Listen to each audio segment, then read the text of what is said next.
कुछ बच्चों की डेट आ चुकी है सीयूटी की 21, मतलब आज से उनके पास सिर्फ 2 दिन बचे। कुछ बच्चों का 22 को पेपर है, कुछ बच्चों का 25 को पेपर है।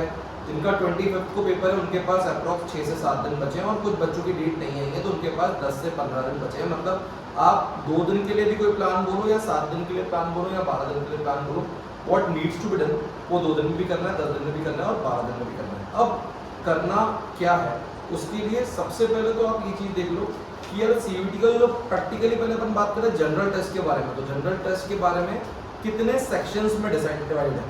तो अगर मैं बात करूं उसको बहुत ढंग से देख रहे होगा सिस्टमेटिक तरीके से, तो तुम्हारा जो जनरल टेस्ट है वो कुल मिला के 6 सेक्शन बता रहा ही है। जनरल नॉलेज भी है, जनरल मेंटल एबिलिटी भी है, लॉजिकल रीजनिंग है, करंट अफेयर्स है, न्यूमेरिकल एबिलिटी है, क्वांटिटेटिव रीजनिंग है। अब ये बात जानना और सिस्टमेटिक जानना इसलिए ज़रूरी है कि आपको ये मालूम पड़ जाए कि सिर्फ मैथ्स जो आप कर रहे हो तो वो सिर्फ मैथ्स का कोर्स आने ही नहीं वाला, उसमें बहुत कुछ उसके अलावा आने वाला है। और उसके अलावा क्या आने वाला है अपन अगर प्रिडिक्ट करने की कोशिश करें तो मेरे पास सबसे पहले उन्होंने ये लिखा रखा है, तो सबसे पहले जनरल नॉलेज। तो जनरल नॉलेज सर क्या ये बहुत वास्ट होता है? हाँ वास्ट होता है, या तो ये आएगा समझ में या तो नहीं आएगा, बट मैं बैट कर सकता हूँ स्टैटिक जीके। स्टैटिक जीके मतलब जो कि करंट अफेयर्स नहीं है, जो कि पुरानी चीज़ें कि इंडिया का प्राइम मिनिस्टर कौन था, हिस्ट्री के ऊपर, बुक्स एंड ऑथर्स के ऊपर, इंडियन नेशनल मूवमेंट के ऊपर, अवार्ड्स, ऑनर्स, कंट्रीज, उनकी capital, science and technology, sports, कौन सा कब जीता, कौन ये कहलाता है, ये सब आएगा। लेकिन ये वाला पार्ट कम से come out of 60 question, out of what 60, मैं एक्सपेक्ट कर रहा हूँ कि 10 से 12 क्वेश्चन सिर्फ जीके के आएंगे, वो भी स्टैटिक जीके के। किसके आएंगे? स्टैटिक जीके के। तो सर एक ये जनरल नॉलेज हो गया, और इसी के साथ में पहले मेंटल एबिलिटी को छोड़ के इसको ला रहा हूँ करंट अफेयर्स, इसको ला रहा हूँ करंट अफेयर। तो करंट अफेयर में से 4 से 5 क्वेश्चन पूछे जा सकते हैं। तो सर आपका पहला प्लान क्या बन रहा है? पहला प्लान तो ये बन रहा है कि भाई सबसे पहले ये समझ लें कि 60 क्वेश्चन आएंगे आपके पास, अटेम्प्ट कितने करने? 50। तो आपके पास पूरा ऑप्शन है 10 क्वेश्चन छोड़ने का, यानी पूरा ऑप्शन है 10 क्वेश्चन छोड़ने का। इवन मैं तो कुछ बच्चों को बोलता हूँ कि 60 में से 50 अटेम्प्ट करने हैं, लेकिन जो तो 50 कर रहा है जरूरी में सफाइट हो, कहीं ना कहीं तुक्के भी लगेंगे। क्योंकि एक बात अच्छी है कि यहाँ पे +5 -1, +5 क्या है? -1। तो अगर +5 -1 है तो क्वेश्चन तुक्के तो लगाने लपक के। क्योंकि अगर मैंने फॉर एग्जांपल एक और ट्रिक ले रहा हूँ बीच में उसके जाने से पहले, वो ट्रिक ये है कि फॉर एग्जांपल अगर किसी बच्चे को, लेट्स से एग्जांपल में लेता हूँ एक छोटी ट्रिक, कि वो कुछ पढ़ के ही नहीं गया सीयूटी का, बिल्कुल पढ़ के नहीं गया, उसको 60 में से 50 क्वेश्चन अटेम्प्ट करने हैं और उसको कुछ भी नहीं आता है और उसको 10 मिनट में पेपर कंप्लीट करना है। अब फॉर एग्जांपल उसने पूरे 50 क्वेश्चन में सारे क्वेश्चंस के आंसर को सी टिक कर दिया। सी एक नॉर्मल स्टैंडर्ड होता है जिसका मैक्सिमम क्वेश्चन का आंसर सी होता है, गेटिंग इट? अब 50 में से ज़्यादा नहीं, अगर थोड़ी प्रॉपर्टी ज़्यादा रखी, क्योंकि ए ऑप्शन कम होता है, बी ऑप्शन कम होता है, सी सबसे ज़्यादा ऑप्शन होता है, ऐसा माना गया। ये कोई कंपलसरी नहीं है, ये एक तुक्का है, ये एक स्टैट्स है। तो अगर किसी बच्चे का समझो 50 में से 20 या 22 क्वेश्चन के आंसर भी सी रहा, 20 या 22 का, तो 22 × 5 कितने हो गए? 110। और बाकी 28 की उसकी नेगेटिव मार्किंग भी हो जाए -1 तो -28, तो उसका अप्रॉक्स स्कोर 82 तो आ जाएगा आउट ऑफ 300, गेटिंग इट? तो आउट ऑफ 300 अगर आप 82 भी लोगे तो 27-28% तो वो बिना पढ़े गया है, गेटिंग इट? सर आप समझाना क्या चाहते हो? ये उस बच्चे के लिए जो 10 मिनट में पेपर अटेम्प्ट करके आता है, क्योंकि प्लस की प्रोबेबिलिटी क्या है? बहुत ज़्यादा, मतलब आपको 5 मार्क्स सही के मिल रहे हैं, रॉन्ग के कितने मिल रहे हैं? 1, तो कोई क्वेश्चन छोड़ना तो नहीं, ठीक है ना? अब अगर तुमको लगता है यार 4, 5, 10 क्वेश्चन जीके के हैं फॉर एग्जांपल, या 10 क्वेश्चन मैथ्स के हैं, तो अगर आप 10 क्वेश्चन आप देख के आपने कंटिन्यूस 10 क्वेश्चन देखे और 10 क्वेश्चन आपको लगा कि से 10 के 10 क्वेश्चन लेट से जीके के हैं, किसी बच्चे का जीके वीक होता है, किसी बच्चे का क्वांट वीक होता है, तो अगर आपको लगता है 10 के 10 क्वेश्चन नहीं आ रहे, मैंने 10 के 10 पे सी मार्क कर दिया, हाँ कि ना? ऐसे तो आपको 10 के 10 में कुछ भी नहीं आ रहा। अब एक ऑप्शन है कि आप 10 क्वेश्चन को छोड़ दो, नहीं आता तो छोड़ दो, नेगेटिव मार्किंग क्यों लाए? तो अगर आप 10 क्वेश्चन को स्किप कर दोगे तो यू विल स्कोर व्हाट? 0, कुछ नहीं मिलेगा, ना तो मार्क्स मिलेंगे ना तो मार्क्स कटेंगे। बट अगर 10 में से 4 क्वेश्चंस के भी आंसर सी रहा तो आपको प्लस कितना मिलेगा? 4 × 5 कितना? 20, और नेगेटिव कितना होगा? 6 × -1 दैट इज कितना? -6। तो भी आप +14 पर रहोगे, तो भी आप कितने पर रहोगे? और +14 मतलब अप्रॉक्स 5 क्वेश्चन के पूरे 3 क्वेश्चन के पूरे नंबर। तो क्या ये ट्रिक भी है? हाँ। तो अब आते हैं थोड़ा सा और चीज़ों को समझने में कि सर आउट ऑफ 60 अपन क्या एक्सपेक्ट कर रहे हैं। कुछ भी कंपलसरी नहीं है, एनटीए एग्जाम लेता है तो कुछ भी पूछ सकता है, बट अगर अपन 60 क्वेश्चंस का ब्रेकअप निकालने की कोशिश करें तो जैसा उन्होंने सेक्शंस वाइज बताया है अभी, तो मैं मान रहा हूँ कि जीके प्लस करंट अफेयर्स, मैं दोनों को अलग अलग रहा हूँ। जब मैं जीके बोल रहा हूँ, जीके का मतलब आ गया स्टैटिक जीके, जीके का मतलब क्या आ गया स्टैटिक जीके। तो जीके प्लस करंट अफेयर्स मुझे लग रहा है कि 10 प्लस 4 या 5 मतलब अप्रोक्स में 14 से 15 मार्क का जीके मान रहा हूँ आउट ऑफ 60, ठीक है ना। तो स्टैटिक जीके में उनके पास ऑप्शन है, उनके पास करंट अफेयर्स में ऑप्शन है। इतना तो बनता है कि सीयूईटी 14.5 लाख बच्चों ने फॉर्म भरा है, तो कम से कम 4-5 करंट अफेयर तो पूछे लो। करंट अफेयर मतलब जो आपके पिछले 3-4 महीने में हुआ, इतना उनका अधिकार बनता है, ठीक है। अब आते हैं, अगर आप वाकई में साइट पे देखोगे तो उन्होंने रीजनिंग के भी 2 पार्ट रखे हैं। पहले मैं इसके पहले आपके पास ले आऊँ कि एक इन्होंने क्वांटिटेटिव रीजनिंग बोली, एक इन्होंने क्वांटिटेटिव रीजनिंग बोली, एक इन्होंने लॉजिकल रीजनिंग बोली है। अच्छा, सारे रीजनिंग के टॉपिक सब मिला के अल्टीमेटली जो अपन एलआर में पढ़ रहे हैं वही टॉपिक है। तो लेकिन उन्होंने पूरा सिलेबस देख रखा है। सिलेबस क्या देख रखा है तो एक बार देख लेते हैं अपन, चेक करो यहाँ पर तुमको। मैं आपको 3 पार्ट बता दूँ, देखो। एक उन्होंने बोला general mental ability, general mental, इसमें क्या बोला है लेटर एंड सिंबल सीरीज, मतलब वो जो बोलते हैं 2 जी के वाई जी। अब अगला क्या आएगा ए सी डी एफ, इसके बाद क्या आएगा, या तुमको बोल कर verbal reasoning. Verbal reasoning again वो जो तुम्हारे इंग्लिश लिटरेचर वाली रीजनिंग होती है, तो उसके ऊपर यहाँ पर मैंने उसको पूरा एक अलग से सेक्शन बोल के रखा है। तो मैं 2 से 3 क्वेश्चन ऐसे एक्सपेक्ट कर रहा हूँ, क्योंकि ये मैं नहीं बोल रहा हूँ, ये सीयूटी वाले खुद बोल रहे हैं कि मेंटल एबिलिटी में हमने जनरल मेंटल एबिलिटी के अंदर इन दोनों को अगर अपन बात करें तो ये चीजें ली, ठीक है ना। अब इसी के साथ अपन जोड़ लेते हैं 2 क्वेश्चन के बाद लॉजिकल और analytical reasoning. Non verbal reasoning मतलब वो याद फिगर्स थे, एक उल्टा झंडा, फिर सीधा झंडा, फिर उल्टा झंडा। अब अगला कौन सा होगा, तो अगेन वो पिक्टोग्राफ्स, गेटिंग इट, उसका एक क्वेश्चन आएगा ही आएगा। एनालॉजीज अपन ने पढ़ चुके हैं, मतलब analogy, judgement reasoning, analytical reasoning, blood relation, statement, conclusion statement, arrangement, direction, mirror water images, classification, चीजें बहुत सारे अलग अलग टॉपिक्स के नाम लेके रखे हैं। लेकिन ये सब जो आपने एलआर में पढ़ा है ये सब उस वाला पार्ट। इस सेक्शन में से मैं कम से कम 10 से 12 क्वेश्चन एक्सपेक्ट कर रहा हूँ।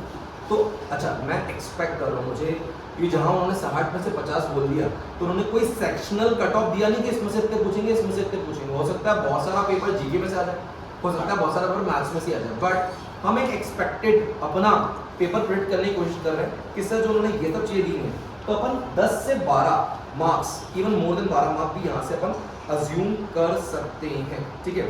तो अगर अपन अपनी सीरीज में आ जाए, अब इसके बाद आता है तुम्हारा मैथ्स और बहुत सारा मैथ्स, ठीक है ना, चाहे वो टाइम एंड वर्क हो गया, पार्टनरशिप हो गया, बोर्ड्स। अब जो यहाँ पे चैप्टर्स लिखे हुए हैं, इसके अलावा भी आपने कुछ चैप्टर्स एक्स्ट्रा पढ़े हैं, गेटिंग इट। क्लास के अंदर अपन मेंसुरेशन 2D और 3D याद करो। 2D कौन सा वाला, स्क्वायर, ट्राइंगल। 3D कौन सा, कोन, स्फेयर, सिलेंडर। तो आपने टॉपिक तो हर चीज पढ़ी। अलजेब्रा अपने आप में बहुत बड़ा वास्ट है, नंबर्स में अपने आप में बहुत बड़ा वास्ट है, एचसीएफ में आपने पढ़ा। इस वाले टॉपिक से कम 20 क्वेश्चन एक्सपेक्ट करे जा सकते हैं, और करना भी चाहिए कि नंबर ऑफ चैप्टर्स यहाँ पे क्या है ज़्यादा, यानी नंबर ऑफ चैप्टर्स यहाँ पे क्या है ज़्यादा। इसके बाद अगेन मैं क्यों उधर 20 बोला, इधर यहाँ पे डेटा इंटरप्रिटेशन तुम पढ़ रहे हो, जो डीआई के क्वेश्चन मिलनी आपको करा रही है, overall data sufficiency. Sir data interpretation और डेटा सफिशिएंसी में क्या डिफरेंस है? नॉर्मली दोनों सेम ही रहते हैं, लेकिन डेटा सफिशिएंसी में क्या होता है, which of the following information must be needed, ऐसा पूछते हैं।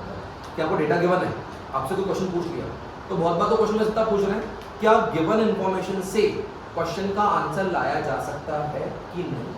तो आपको बताना पड़ेगा, आपको आंसर पूछ नहीं रहे, तो आपसे इतना पूछ रहे हैं कि क्या गिवन इंफॉर्मेशन से क्वेश्चन का आंसर लाया जा सकता है कि नहीं। तो डेटा सफिशिएंसी होगी। अर्थमेटिकल रीजनिंग वही नंबर सीरीज, जो अपन n² - 1 n² + 1 प्राइम नंबर्स की सीरीज चल रही है, एपी की सीरीज चल रही है, जीपी की सीरीज चल रही है, 1/AP की सीरीज चल रही है, ऑड नंबर की सीरीज चल रही है, तो वो सब इसमें आता है, ठीक है ना। अब अगर मैं इसको थोड़ा सा प्रोडक्शन पे ले आऊँ, तो अपन ने अप्रॉक्स 14 से 15 मार्क्स यहाँ पे माने। अगर मैं क्वांटिटेटिव और लॉजिकल रीजनिंग की बात करूँ तो मैं लिख के दे सकता हूँ कि यहाँ से 15 से 16 क्वेश्चन आने चाहिए बेयर मिनिमम, जिसमें आपका सब कुछ हो गया, एनालॉजिस आ गया, आपका नंबर सीरीज आ गया, आपका लेटर सीरीज आ गया, आपका डायरेक्शन टेस्ट आ गया, आपके अलग अलग टॉपिक आ गए, ठीक है ना। व्हाट नेक्स्ट अगर मैं बात करूँ, अगर अपन मैथ्स के अंदर लेके चलें, मैथ्स मतलब अपना पूरा क्वांट, तो क्वांट में भी ये मत सोचना कि क्वांट अगर उनको टफ देना हुआ, तो अभी जब सीमेंट की एग्जाम हुई तो बहुत सारे बच्चे बिल्कुल झड़प के आगे बोले यार इन्होंने पेपर के पैटर्न में कुछ चीज़ें ऐसी पूछ ली जो उनके पैटर्न ने एक्टिविटी नहीं की, ठीक है ना।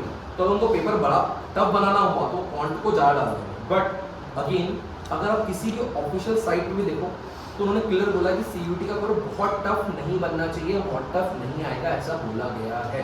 क्योंकि हर एक बच्चा कोचिंग नहीं जाता है, कुछ बच्चे खुद भी पढ़ते हैं, तो बहुत टफ नहीं आएगा ऐसा बोला गया। बट मैं ऐसा नहीं बोलूँगा टफ नहीं आएगा, we can be prepared for the worst. 20 से 25 मार्क का पेपर पूरा मैथ्स है, ठीक है, 20 से 25 मार्क का। अगर अपन इसको लोअर लिमिट में लें तो, और उसके बाद तुम्हें पता है DI एंड डेटा सफिशिएंसी और थोड़े से मिसलेनियस टॉपिक्स जो कहीं से भी आ सकते हैं, वो अगर मैं यहाँ से बोलूँ तो ये 15, ये 20 और ये कितना बना 10, ये हो गया तुम्हारे 7, ठीक है। अब इसमें से कुछ बच्चे अभी तक ये परेशान है, सर मेरे को ये नहीं आता। जो बच्चा अभी तक नेगेटिव मानसिकता से पढ़ रहा है, मतलब वो खुद ही नेगेटिव है, इंसान ही नेगेटिव है, जो तो उसका मेरे ये 2 टॉपिक नहीं, वो ये नहीं देख रहा मेरे 13 टॉपिक हो गए, तो वहाँ मूल या बहुत प्रैक्टिकली जान लीजिए। अगर एक बार तेरे 13 टॉपिक हो गए या तेरे 10 टॉपिक हो गए, तो ये मत सोच तेरे 5 टॉपिक नहीं है, तो ये सोच तेरे 10 टॉपिक हो गए, तो 10 टॉपिक को रिवाइज कर, क्योंकि तेरे को यूं भी तेरे को उन्होंने 10 क्वेश्चन छोड़ने के लिए अलाउ करके रखा, गेटिंग इट। तो तू सोचेगा मैं अचानक 2 दिन के अंदर, 5 दिन के अंदर, 7 दिन के अंदर नए टॉपिक फटाफट पढ़ूँ और एब्जॉर्ब करूँ। इससे अच्छा जो टॉपिक आपने पढ़े हैं उनको रिवाइज करो, उनसे नंबर लाओ। जो टॉपिक नहीं आते हैं उनको पढ़ोगे, आधा पढ़ोगे, और एक बात ध्यान रखना, ये आधी एग्जाम नहीं है, ये चक्रव्यूह के समान है। या तो क्वेश्चन अंदर जाके वापस निकल के आना, गेटिंग इट, और यहाँ तो फिर फंस जाना है। उल्टा वो क्वेश्चन अगर आधा आता है और आधे नॉलेज से आपने उस क्वेश्चन को अटेम्प्ट किया तो +5 देने की जगह -1 कर जाएगा। अर्ध ज्ञान बड़ा नुकसान है ऐसी एग्जाम में। जो बच्चे जैक ऑफ ऑल बनना चाहते हैं वो महामूर्ख हैं इस एग्जाम में, तय मानिएगा। और बहुत स्ट्रेट तरीके से बोल रहा हूँ। क्यों स्ट्रेट तरीके से बोल रहा हूँ? क्योंकि यहाँ पे फिर वो मार्क्स देगा ही नहीं, उल्टा मार्क्स लेके जरूर जाएगा, क्योंकि आपको 80% नॉलेज था, 20% नॉलेज नहीं, गेटिंग इट। तो अब इसके अलावा अगर अपन और भी बात करें तो चेक करेंगे और बातें इसकी करेंगे। पहली बात तो अभी के टाइम में चाहे जिनके पास 2 दिन बचे, जिनके पास 6 दिन बचे, या जिनके पास 7 दिन 8 दिन बचे, मैं उन सबसे बात कर रहा हूँ, नो न्यू टॉपिक्स। कोई भी गलती से भी नया टॉपिक नहीं पढ़ना है। हाँ, कोई अगर मैथ बैकग्राउंड वाला है और उसको लगता है कि उसका पुराना मैथ स्ट्रॉन्ग है तो नया टॉपिक पर अटेम्प्ट मार सकता है, लेकिन नॉर्मली नो न्यू टॉपिक्स। आया समझने की नहीं। फर्स्ट थिंग इज दिस कि कोई भी नया टॉपिक को छेड़ना ही नहीं, जो आता है उसको करना है, उसको रिवाइज करना है, उसको अच्छे से करना है, ठीक है। ये टाइम है। अगर मैं बात करूं तो इम्पोर्टेंट ट्रिक्स और फॉर्मूला की खुद का चिट्ठा बनाना। सर, खुद का चिट्ठा का मतलब क्या होता है? मैंने ये बुक इसलिए मंगवा कर दी कि जो यानी बुक आपको दी गई थी, ये कुल मिलाकर 50-60 पेजेस की बुक, और इसमें हर चैप्टर के अंदर एक पेज के अंदर उसका फॉर्मूला दिया है। मतलब अगर टाइम एंड वर्क है तो टाइम एंड वर्क का पूरा फॉर्मूला, मतलब पूरा टाइम एंड वर्क एक पेज में, पूरा नंबर सिस्टम 2 पेज में। तो सर इसके अंदर क्या पूरा क्वांट, इस बुक के अंदर क्या पूरा क्वांट है? हाँ, 60 पन्नों में। तो अभी अगर कोई बच्चा आया है मेरे पास, या कल कोई बच्चा आ रहा है, कुछ मत कर, ये बुक खोल, फॉर्मूला लिख, कंसेप्ट लिख, आगे बढ़, फॉर्मूला लिख, कंसेप्ट लिख, आगे बढ़। क्योंकि आप क्वेश्चन प्रैक्टिस करने का टाइम नहीं, अब कंसेप्ट इवॉल्व और जो आपने करा है उसको कॉल बैक करने का टाइम है, गेटिंग इट। तो ये बुक बनी ही इसलिए थी कि अगर 2 दिन पहले एग्जाम है तो बच्चा कुछ नहीं कर सकता, टाइम एंड वर्क है, टाइम एंड डिस्टेंस है, पोर्शन स्ट्रीम है, नंबर सिस्टम है, परम्यूटेशन कॉम्बिनेशन है। इस बुक के अंदर हर चैप्टर 1 पेज से ऊपर दिया हुआ ही नहीं, मैक्सिमम 2 पेज। और ट्राई किया गया है कि हर चैप्टर के कंसेप्ट के बाद 2 या 3 क्वेश्चन दिए। तो अगर आप वो 2 या 3 क्वेश्चन करते हो तो बाय डिफॉल्ट आपके वो 15-20 टॉपिक F5 मतलब रिफ्रेश हो जाएंगे। अगर आपके टॉपिक्स रिफ्रेश हो गए तो एटलीस्ट एग्जाम में आपके पास एक इंसेप्शन बनेगा, एक एप्टीट्यूड बनेगा कि कौन से क्वेश्चन को स्टार्ट करके क्लियर करना है। अगर आपने एक चैप्टर उठाया और आपने उसके 15, 20, 50 क्वेश्चन सॉल्व करना शुरू करें तो आप बताओ क्या करोगे? आपका वो चैप्टर सॉल्व हो जाएगा, आपने देखो 1.5 घंटा हो गया और एक ही चैप्टर को अब 20 चैप्टर करना टाइम ही नहीं है, आप एंजाइटी में आओगे, उसकी कोई ज़रूरत नहीं है। इस बुक को यूटिलाइज करना सबसे बड़ा काम है। इसी टाइम के लिए बनाई जाती है ये बुक कि एक पेज के अंदर सारे चैप्टर के कंसेप्ट और फॉर्मूले हो, गेटिंग इट। अब ये चीज़ हो गई कि सारे इंपॉर्टेंट ट्रिक्स जो आज की बैच है उसमें मैं कुछ नहीं कराने वाला, आपको सब बोलो आराम से, हर टॉपिक के ऊपर उसके फॉर्मूले, कंसेप्ट, ट्रिक्स, फॉर्मूले, कंसेप्ट, ट्रिक्स आपको लिखना है। अगर नेक्स्ट बात करूं तो कम से कम जिनके पास अब जितने दिन बचे, जिनके पास 2 दिन बचे हैं वो 2, जिनके पास 6 दिन बचे हैं वो 6 भी नहीं, 6 × 2, और जिनके पास 8 दिन बचे वो एटलीस्ट 8 × 1.5 इतनी मॉक्स आपको देना है। जिनके पास 2 दिन बचे वो 2 या 3 मॉक्स से ऊपर दे भी नहीं सकते, वैसे ये भी चाहे तो 2 मॉक 4 मॉक्स दे सकते हैं, क्योंकि आपको टाइम कितने घंटे का है? 1। अभी क्या है ना, बहुत सारे बच्चे बस पढ़ाई, कंसेप्ट चैप्टर पे जाओ। ऐसा 12th के रिजल्ट में बता दें, 12th का मैथ्स का पेपर था और बाकी विषयों का पेपर था कि बहुत बार हो सकता है वो क्वेश्चन तो आता है लेकिन आपका टाइमिंग नहीं है। अब आपका टाइमिंग नहीं तो यू भी लॉस करोगे, गेटिंग इट। तो आपकी जो एनर्जी है वो इस बात पे होनी नहीं चाहिए कि मेरा क्या बचा हुआ है, क्या करना है, क्या नहीं आता है। आपको सिर्फ इतना होना चाहिए कि मेरे को मॉक सॉल्व करनी, इंपॉर्टेंट ट्रिक्स और फॉर्मूला के अलावा, क्योंकि 1 घंटे में अगर आपको 50 क्वेश्चन करना है, मतलब ऑन एन एवरेज एक क्वेश्चन के लिए आपको 1 या 1.25 मिनट है, वैसे तो 1 मिनट ही कि 10 मिनट तो का टाइम पास ही होता है। 60 मिनट आप पूरा टाइम पेपर पे नहीं बैठ सकते, क्योंकि 60 मिनट्स के अंदर 10 मिनट आप इधर उधर देखोगे, कोई बातचीत होगी, कोई फॉर्मूला होगी, मतलब 50 मिनट और 50 क्वेश्चन। मतलब जो एलआर का क्वेश्चन आप समझते हो ब्लड रिलेशन का कि ये इसका बाप होगा, ये इसकी माँ होगा, ये सब करके आप एक क्वेश्चन सॉल्व करते हो, आपको हो सकता है 3 या 4 मिनट सॉल्व करते हो, आप हिप्पी करते हो कि वाओ मेरा आंसर आ गया, आप मूर्ख हो कि वहाँ पे 1 मिनट में एक क्वेश्चन सॉल्व, 1 मिनट में एक क्वेश्चन।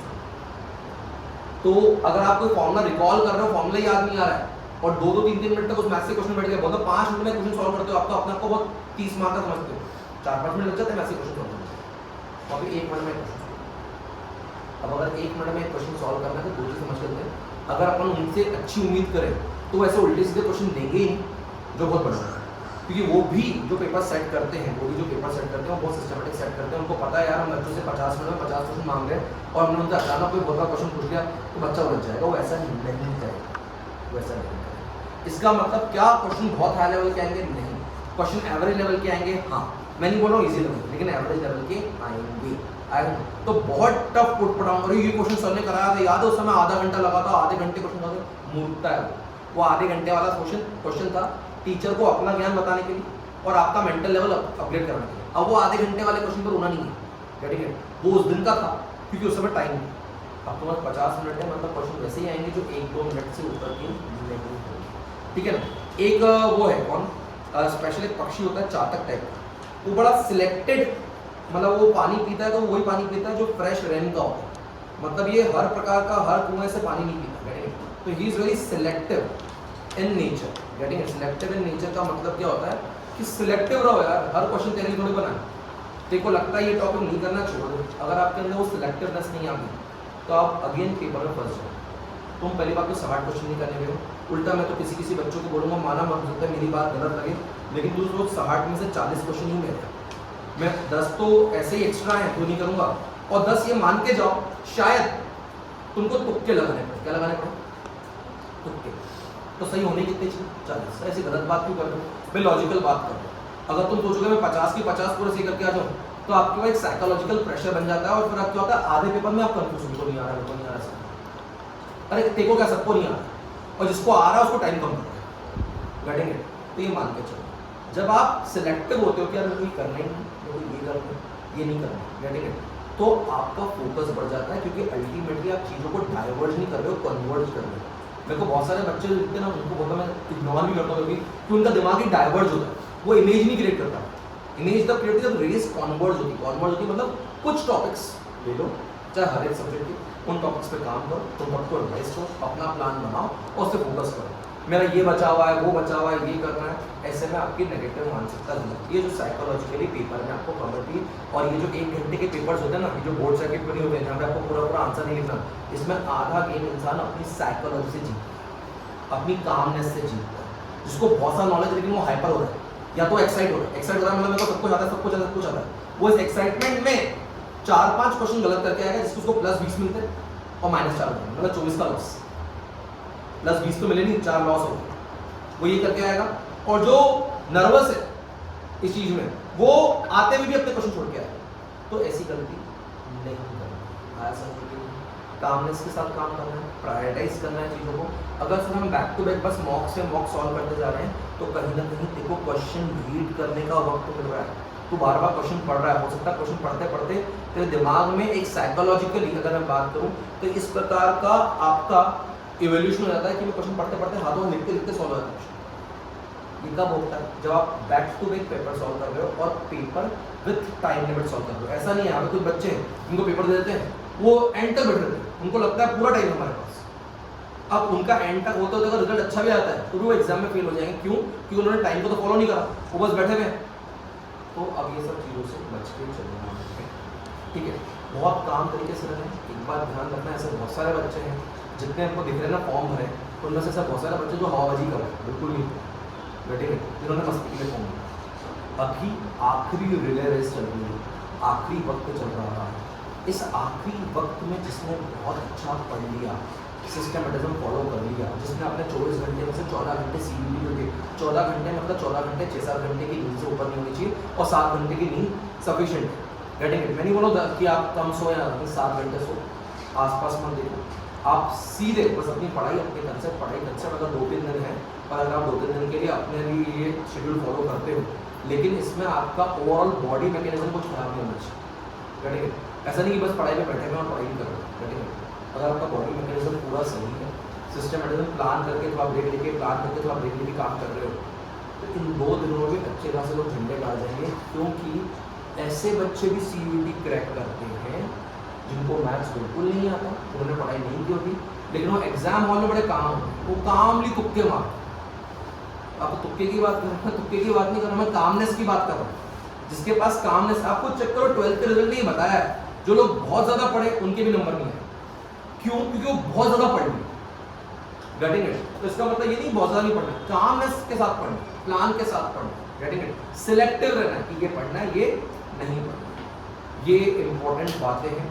जितना काम रहोगे, जितना पॉजिटिव रहोगे और थोड़ा सा मोबाइल से दूर रहना 2-3 दिन में। हाँ, भले उसका पेपर आपके मोबाइल में है तो बाकी सारी ऐप्स हटा दोगे 2-3 दिन के लिए, 4 दिन के लिए, 5 दिन के लिए, तो एक अच्छा, बहुत अच्छा करियर आपके सामने है, जो बताना पूरी तरीके से जरूरी था। सर, अब आपका लेआउट प्लान क्या है? मैं तो 2 ही चीज़ें बोलूँगा लेआउट प्लान के लिए। जो मैथ्स की फॉर्मूला बुक है आपके पास, तो फॉर्मूला बुक में से कुछ मत करो।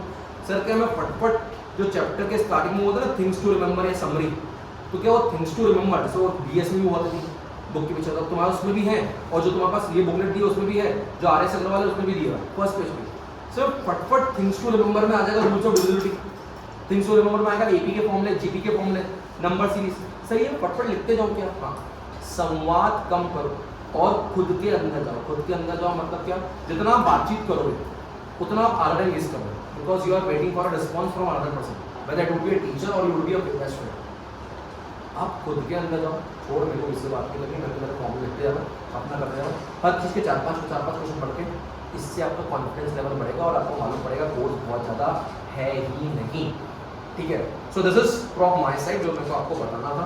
मैंने कोर्स पूरा बता दिया, इवन जो मैंने अभी तुमको बाकी चीज़ें बताई इसकी PDF भी भेज दूँगा ताकि तुम्हारे लिए अच्छा हो। ठीक है?